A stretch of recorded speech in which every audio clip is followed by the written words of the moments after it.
November meeting of the Lancaster Township Planning Commission to order, and we ask you to please join us in the Pledge of Allegiance to the flag. I pledge allegiance to the flag of the United States of America and to the republic for which it stands, one nation, under God, indivisible, with liberty and justice for all. Thank you. First order of business is the approval of the minutes of our last meeting of October 21st. Do I have a motion? I'll make a motion to approve the meeting minutes from October 21st. Second? Second. Yeah. All those in favor say aye. Aye. Opposed? Okay, so ordered. Okay, the next item is if there's public participation or comments, and these are for any items that aren't listed on our agenda for this evening. We do provide a time to comment at this time. Anyone have anything to comment? Okay, moving forward, there are no stormwater management plans, but we do have 4 items under subdivision land development plans. The first item is LTPC 320, Burroughs Elementary School modification request, and this is an action item. Hi, Amanda. Amanda Groff with Harbor Engineering, here on behalf of the school district. We also have a couple representatives here, and the architect as well. I believe this was before you last month, or was it 2 months ago? Last month. So, a couple additional things. So, was everyone here last month? Were you familiar The with 4 it? of us were, yeah. Okay. Yes. So basically our request is to replace the 4 street trees along Rank Avenue. And instead of doing the required 3-to-1, we're requesting to do the 2-to-1. Do you all have the exhibits from last time and the papers, or should we hand those out again? Do not. Do you? Oh, I think I remember that, but the most important thing that I recall, is that we had requested some form of documentation from an arborist, which I see we have. Oh, you do have a copy of Yes. that as well? Yes. Okay, perfect. Do you have the exhibits though from?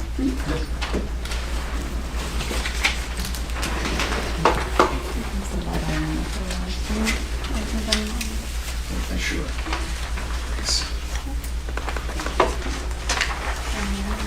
I'm all set. Thanks, Con.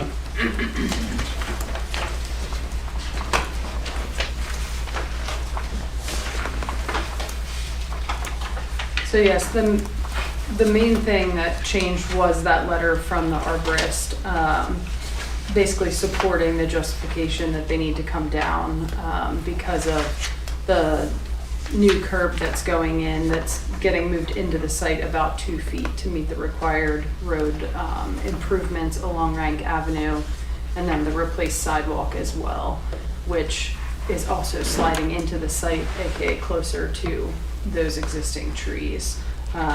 So that's a lot of the justification as to why both the arborist and our office feels that it's necessary to replace them.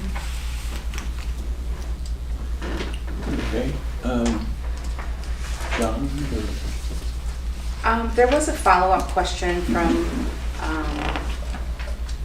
Ms. Sowers, and she was asking, do we have an established rule that the sidewalk needs to be located adjacent to the street, or could we think outside of the box and move the sidewalk to the other side of the trees at a safe distance? I think she was proposing the sidewalk be moved to the interior side so that it's closer to the building and a safer walkway for the students. To keep the existing To keep the trees, existing trees. essentially. I'm just posing what she's asked. I know that would move them outside, or it would move the sidewalk outside of the right-of-way. Right now, it's, the back of the sidewalk is on the right-of-way.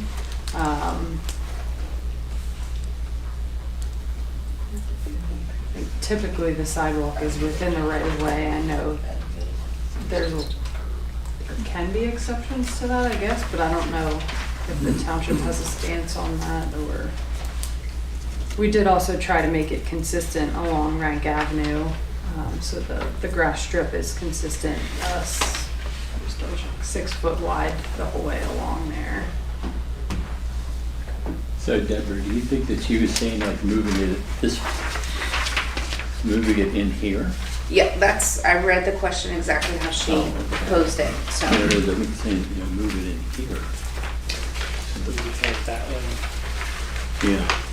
Yeah, when we spoke about this last, I think my question was could the sidewalk be adjusted to run adjacent to the curb to eliminating that grass strip? But what I'm reading from the arborist letter is even that would be would cause a negative outcome with the roots of the tree. Do I have that correct? That is correct. Yes, Matt Shields with the school district. That is correct. In the arborist's opinion, any work or disturbance from the existing trees to the existing road would cause a negative outcome for those trees. And so to the question about could we move the sidewalk to the other side, we would have to move it at least the minimum of that distance into the inward of the property, which I'm not sure would be conducive for what we want to do with that green space for the community when the project is completed, to have it as a play area and activities. Okay, thank you, Deborah. The one thing I saw also, which we had asked for an opinion on, was thought that the likelihood of the trees lasting another 3 to 5 years. So even if we did that, we'd still have that issue. And right now, the back of the sidewalk is 12 feet from the curb with the proposed sidewalk location and the proposed curb location. So the sidewalk would have to be probably at least 30 feet off of the curb in order to save the trees, if not more than that. And then you'd be into that, where it starts to slope down at 5 to 1 and then levels off a little bit more for that field area. Did you have a question? Did we hear an estimate of how old these trees are, approximately?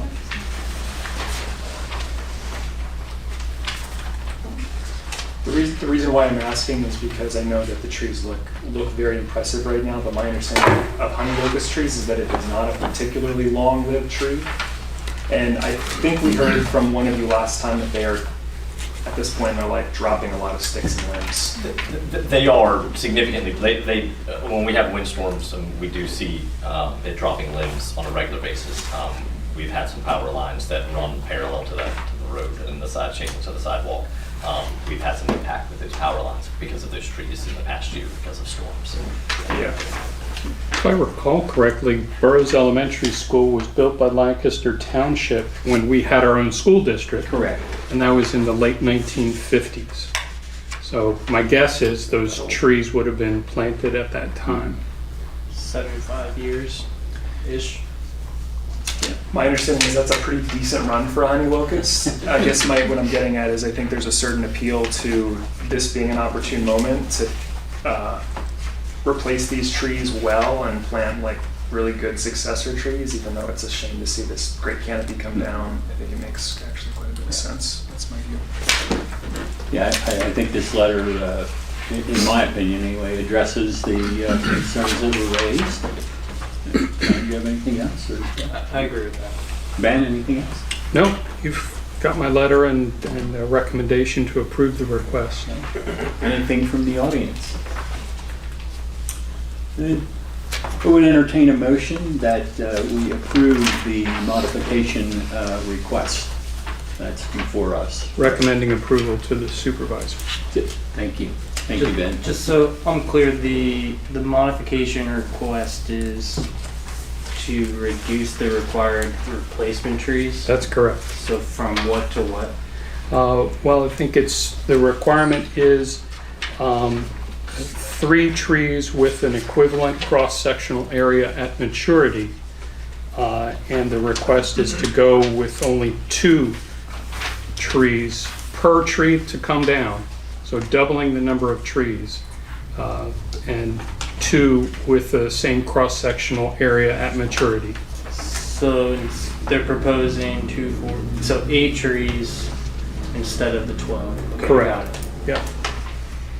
Does that sound right, Amanda? Correct, yeah. Okay. 4 coming down, 8 new trees getting planted. Okay. I'll make a motion to recommend approval To the Board of to the Supervisors. Board of Supervisors, the modification request to section 236-607B4 to reduce the required trees from 12 to 8. Do I have a second? Second? Deborah? Any other questions? Okay, all those in favor say aye. Aye. Opposed? So ordered. Thank you. Appreciate the follow-up and giving us the information we requested. The second item is LTPC 335, which is the Lancaster Township Public Works Facility, a land development plan, and this is listed as a briefing item. Hello, everybody. So, a little bit wonky for us to be doing this, but here we are. The township is an applicant in front of its own body. But I believe you have my review letter, do you not? Which explains a little bit about the project and about what we have in front of us. The township has an existing public works campus tucked in behind Meadow Creek Lane, so not very far at all away from us. And it is within a recreational space called Maple Grove Park.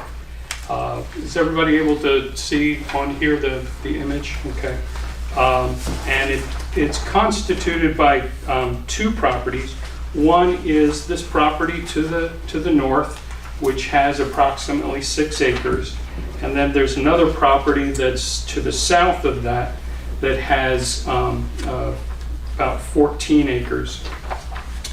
And those properties, as you can see, are tucked in behind the Stone Mill Shopping Center. There's the very well-known Maple Grove Community Building and what is commonly thought of as the Maple Grove Mill, but actually that didn't have the Maple Grove name until there was a swimming pool, and that mill was a bathhouse. But I'm getting ahead of myself. So the rear property, the property to the south, which is the subject of the land development plan, that was acquired by the township, and there was a quarry that's been used for a number of different purposes. The main one is a woody waste facility, but then in the early 90s there was a several buildings that were erected, and one of them is proposed to be demolished and replaced. We'll get into that in a moment. But then the township also purchased a small bungalow, the penthouse of which is where I sit. So that's where my office is, there on Meadow Creek Lane. So both that bungalow property, which is not considered part of the Maple Grove Park, but the southern half of the Maple Grove Park facility, both of those are part of this project that we'll get into in just a moment. But I thought it might be a really neat opportunity to give a little history about the Maple Grove Park. So you'll see a series of images. This first one shows an aerial image of the back of Stone Mill Plaza, the giant food store. This is Elm Avenue, the retirement facility, and then there's the Castle Roller Rink, which is commonly known. Elm Avenue has a driveway that goes down to the woody waste facility that many people are familiar with using, which is a really nice amenity for the township. And as part of that is also there's a quarry that I was mentioning, and that's labeled in the lower left-hand side. But then there also was a roller coaster that used to be in place, and a large pool. And it's kind of neat to be able to see those in these old aerial photographs before all the vegetation took over. So the Castle Roller Rink was at one point in time a wrestling arena and boxing area. The McCaskey High School, when it was being built, they relocated their football team, and we had football games here. You can see the roller coaster and a little bit of the pool up there in the upper left-hand corner. And farming was still done along Columbia Avenue, so you can see these sheaves of crops that have been stacked up. The quarry was a lot more clear. There was a lot less vegetation back in the 1920s. So rolling back even further, in the early 1700s, there was a mill that we call Maple Grove Mill, and that's an early picture of it. And that was part of the large 1,000-acre plot that was attached to Abbeville. It was part of the Brewbakers that purchased it, their holdings. And in time, Columbia Avenue was literally drawn to this location because it was such a famously productive and long-standing mill. And that's an image you can see of Columbia Avenue heading off to the west. That stone mill road there that hooks around the side. There was trolley lines running for many, many years. Here's a... Is that building in the previous photo, is that where the Rite Aid is? Dollar Tree, yeah. Rite Aid, Dollar Tree, yeah, that was an old... Big boys. That was an old carriage stop where people would, stop and spend the night before heading off, because this was a huge thoroughfare for westward expansion from Philadelphia into the interior of the country. That facing of the Maple Grove Mill, that's still oriented the same way today. But if you look in the other direction, you'd be able to see trolley lines coming down from in front of what we know as Stone Mill Plaza today, and they would cross over the little bridge that was there over the Little Conestoga Creek. And it was stopping at West End Park, which was this beautiful park that was created by the trolley company to encourage ridership to travel and generate business for the trolley company. And it was called West End Park beginning in 1895. And then the Coho family purchased it in the early 19-teens and created an enormous swimming pool. It doesn't look all that big right here, but we'll fill it with people shortly. And in the very center of it, you'll see a platform and a couple other smaller amenities. That's basically the same view today. The pool obviously is gone, but that platform in the middle was originally built as a bandstand. So people would go out there and play music for the people in the bathing pool, and then there was boxing matches and so forth that took place on top of that platform. But it was super popular. People would come in, they would use the old mill building to change from their clothing into their bathing suits. Bathing suits were rented at the time. The maple trees were growing very quickly in the area that you saw as saplings in that early 1895 photo. The sand had been trucked in from Cape May Beach in New Jersey, and they would say that this was the beach within reach, shore at your door. And water was drawn out of the Little Conestoga, filtered and circulated into the pool. So it was a very cold pool, just like Brookside is in many of our memories. So you can see people were just hanging out here, having a great time, cooling off. Lots and lots of people were here. There was also a dance pavilion, and this was located right behind the car repair shop that's along Columbia Avenue. And it was a beautiful structure, all wood, so of course it met its demise with a fire. So there was also the arena, a couple pictures of it under construction. The roller coaster didn't last very long. It was called the Skyrocket, and just about a decade before it was dismantled. The pool itself hung on long into the second half of the 20th century, but World War II and cars, TV, all those things just pulled people away from wanting to go to Maple Grove Park, from going to the pool. Other pools opened up. Maintenance was also a real big problem. There was constant flooding because the little Conestoga Creek was reacting to all the new impervious area and the additional flow that was coming down. It would get mud everywhere. There were new owners who took over from the Coho family. This is the Hampelos family. They're the ones who built the structure that we know of as the community center in Maple Grove today. And they took care of it as long as they could, but by 1992, it just was a real problem. The shopping center had purchased the land. They tried to make a go of getting the pool going again. It just didn't go anywhere. Finally, the Lancaster Township supervisors acquired the properties and retrofitted the community building, removed an old low-head dam that several people had died doing things they probably shouldn't have been doing at the dam. They filled in the pool, removed a large wall that was in the floodway, and then developed it into a green area, really nice amenity for this part of the township. Also then converted the quarry into the woody waste facility that we know of today.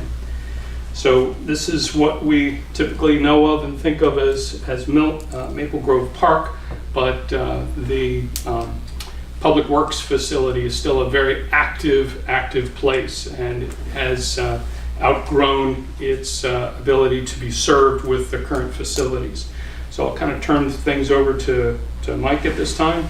Mike, do you want me to put any of these aerials back up or just shut Actually, it off? if you'd put where you started, Okay. the overview of the facility, would be great. Thanks, Ben. Thanks, Ben. You bet.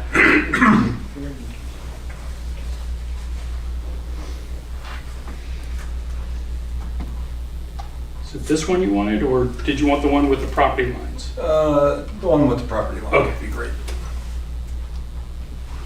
How come I don't see a roller coaster on this plan? I asked the same question. Life is a roller coaster, John. All right, Thank you, Ben. let's rock and roll. You know how to zoom in and pan and whatnot.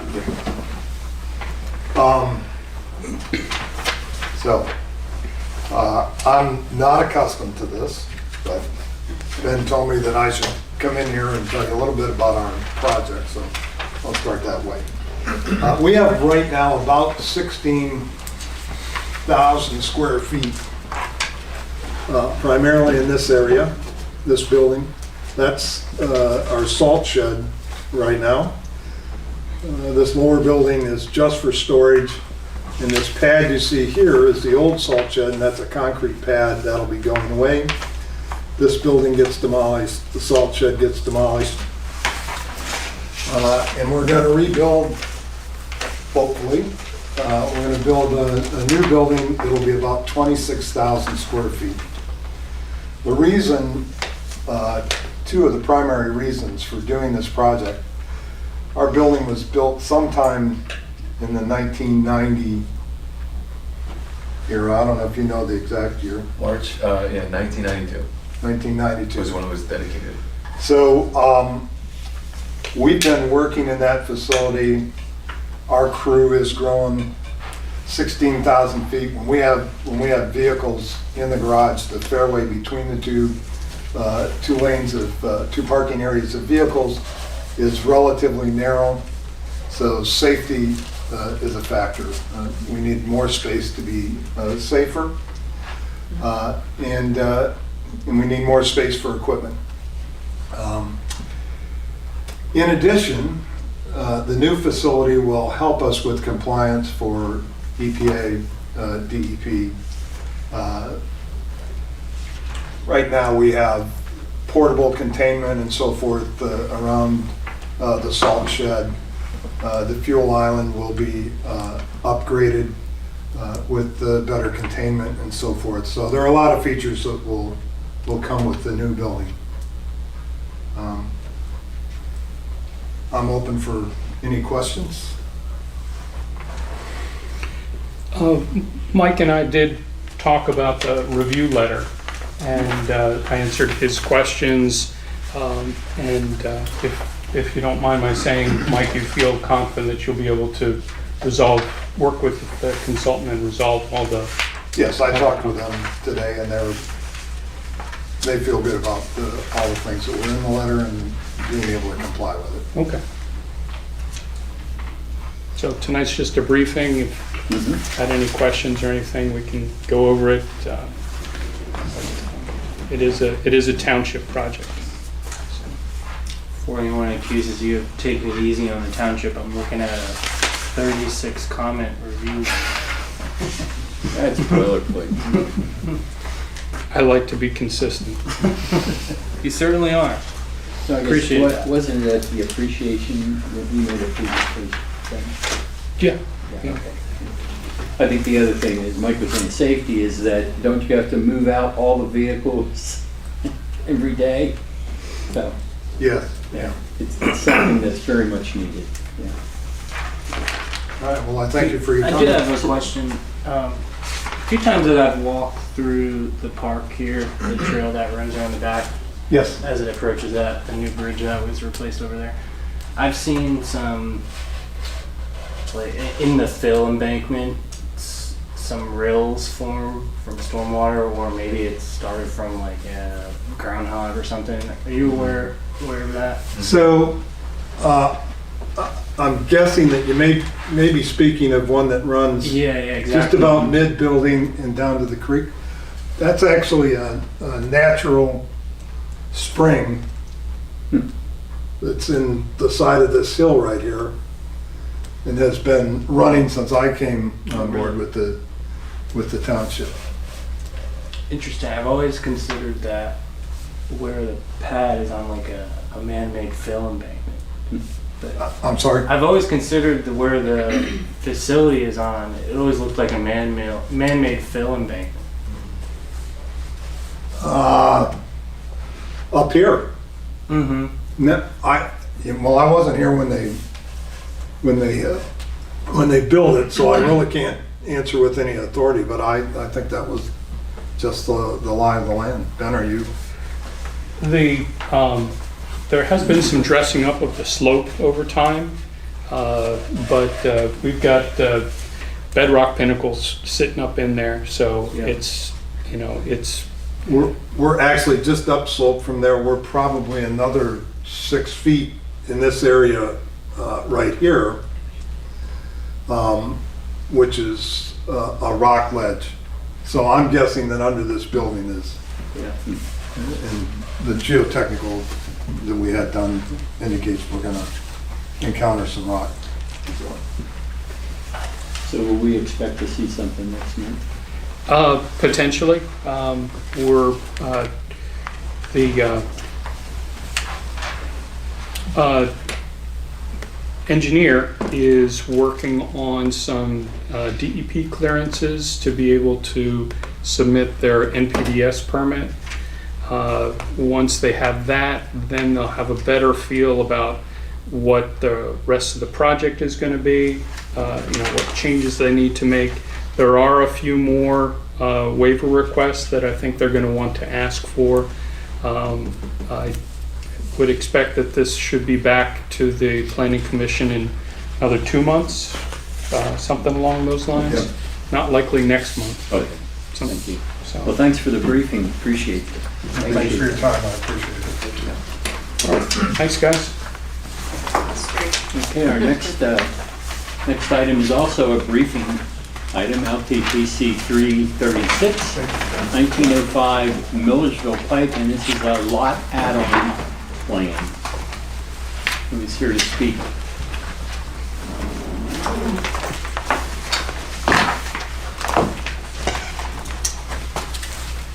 My name's Eric Bosberg. I'm the owner of 1905 Millersville Pike.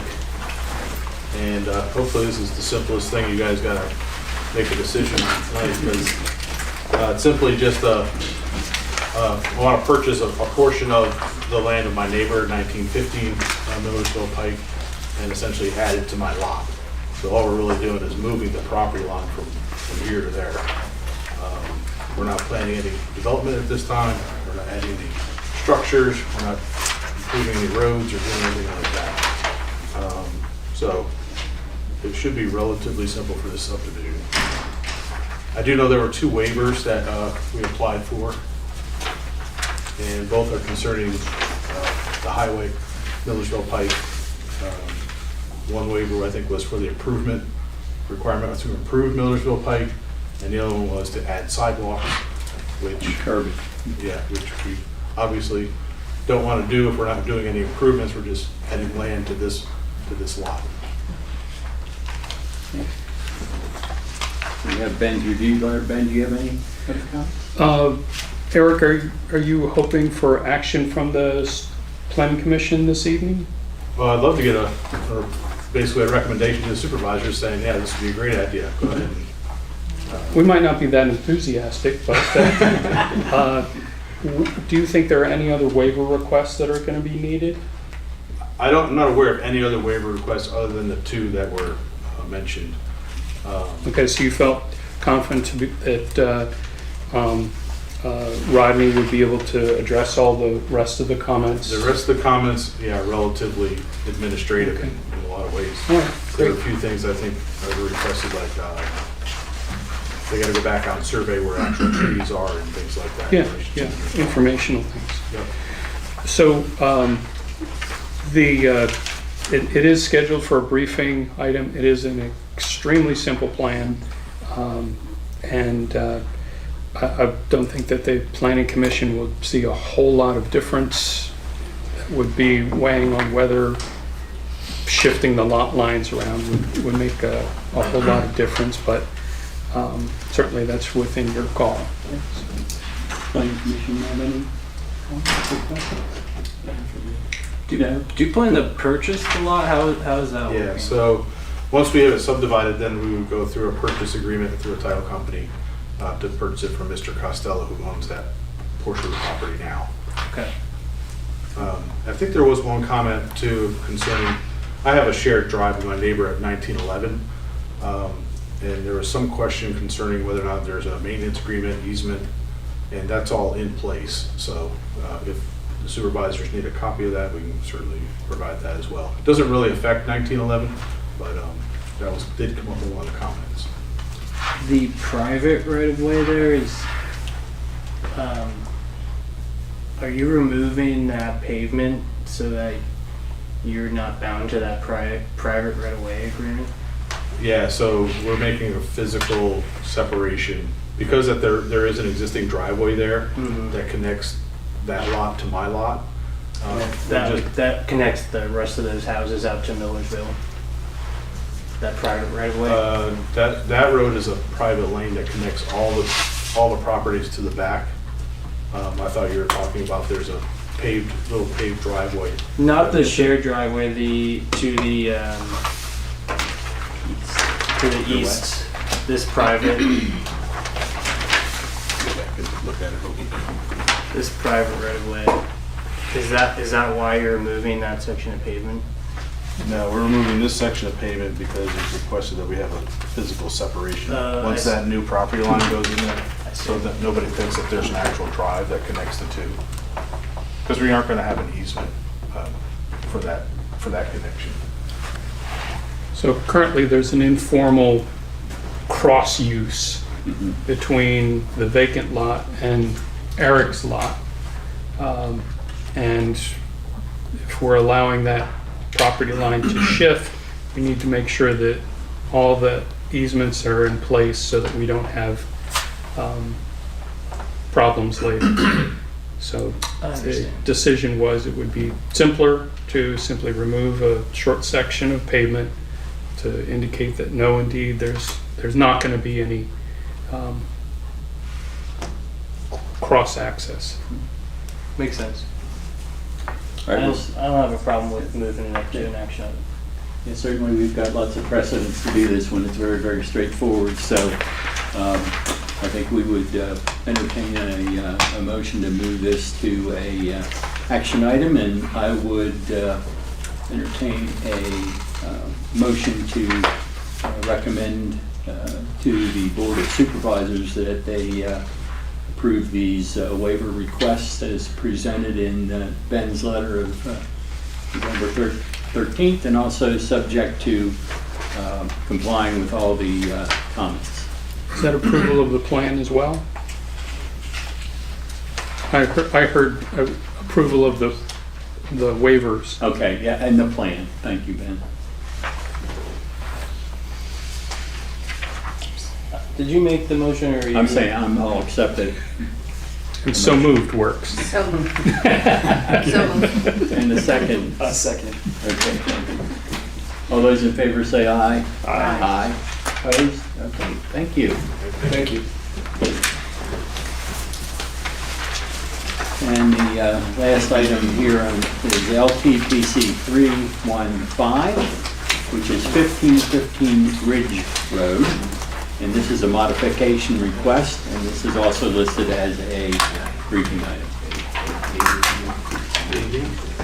We're a little old school here this evening, one of the board as opposed to the digital version. Here, I got you all hooked up. Old school. Do you want a taller easel? I think it's good for now. I can hold it up if anybody Okay. needs.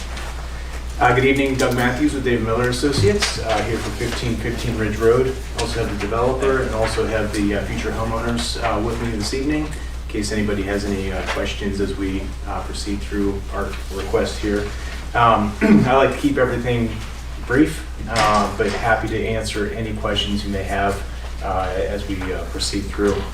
1515 Ridge Road, part of a subdivision plan that was done a couple of years ago. It was a single-family house. Subdivision created 2 lots out of that individual lot. There was an existing dwelling, pool house, pool, tennis court was all demolished as part of that project.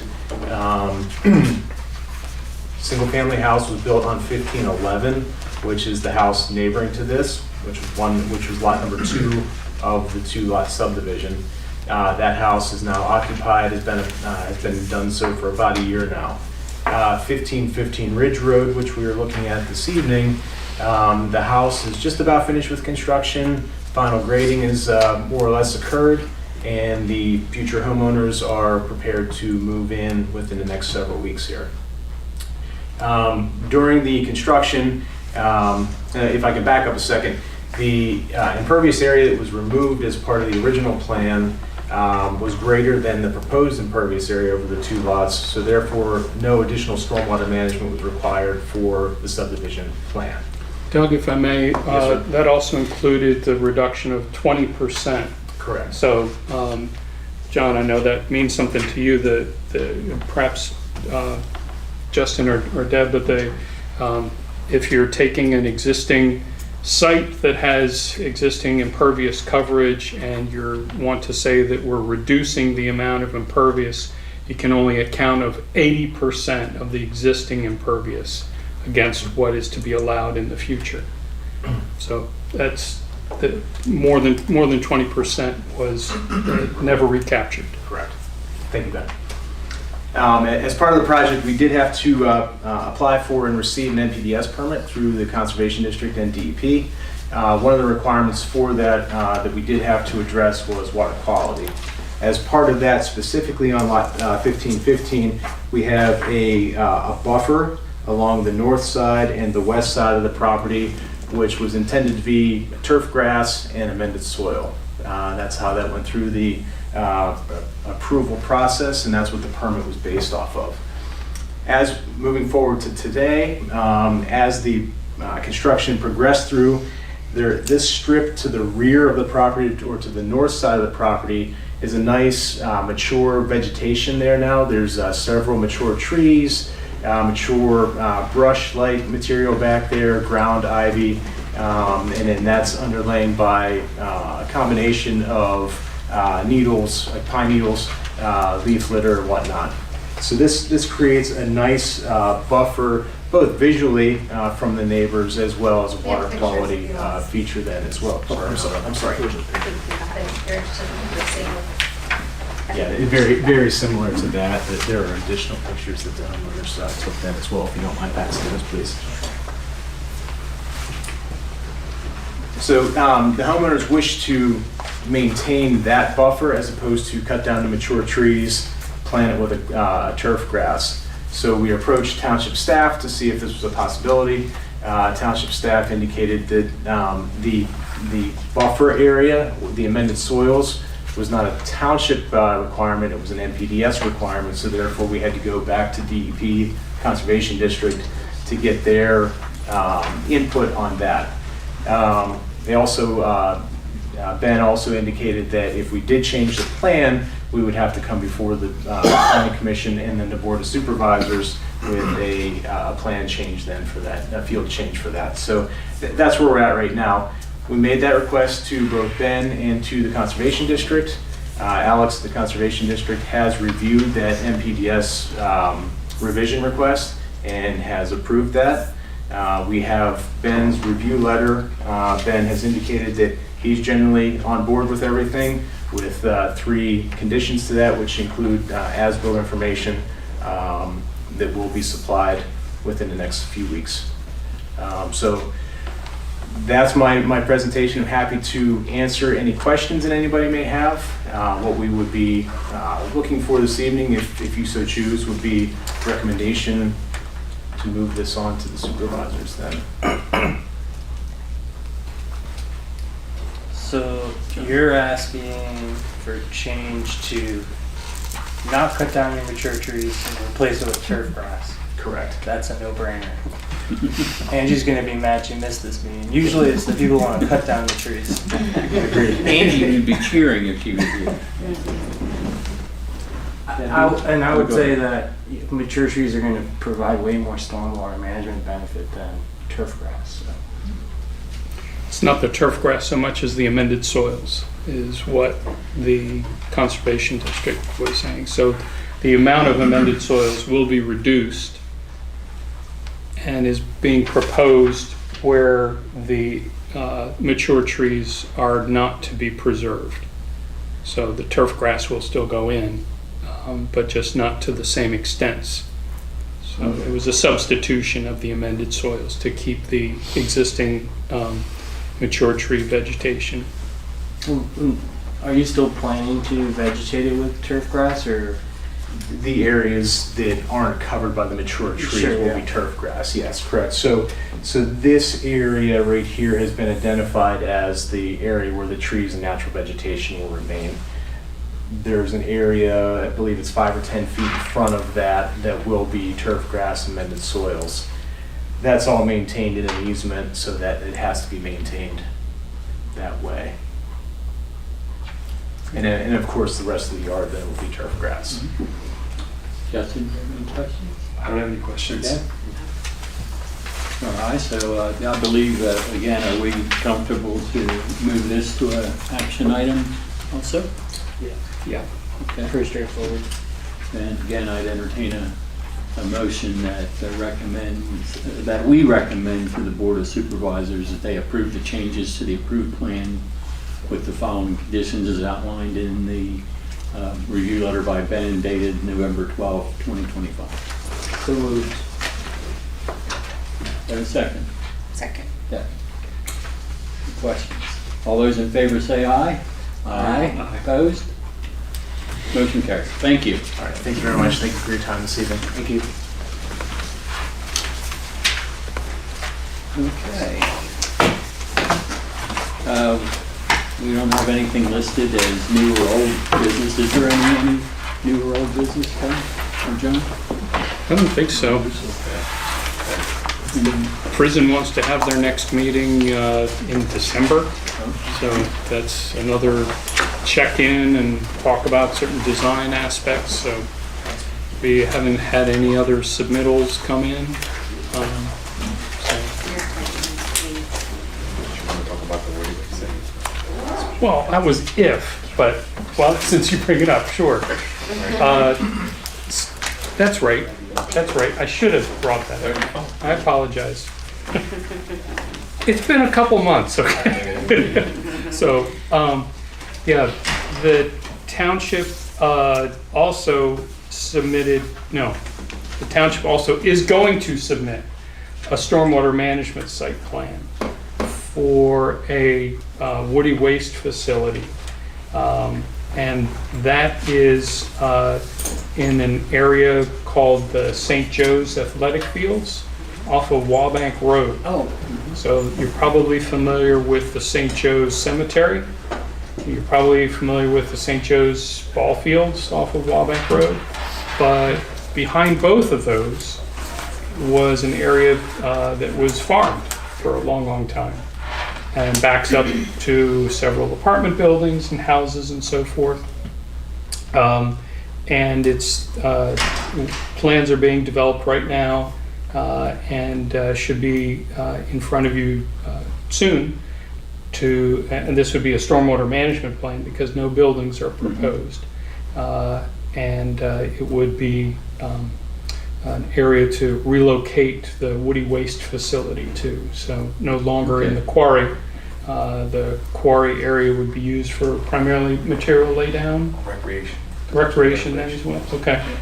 So probably not bringing back the Wild West show and the miniature railroad that was there. No roller coaster, sorry. I think the jet skis will be good.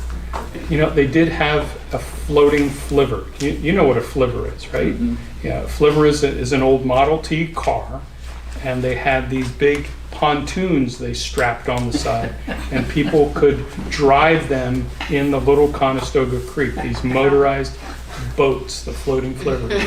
But I digress, as I often do. Your fault. So we're working on those plans and getting all that put together.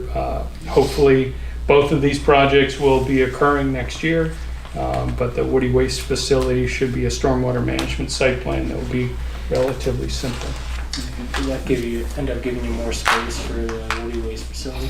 Yes, tremendous more amount of space and the ability to do some of the composting in a way that we haven't been able to before. So. Okay, if there's nothing else, then I'll entertain a motion for adjournment. So moved. Second? Second. Okay, we're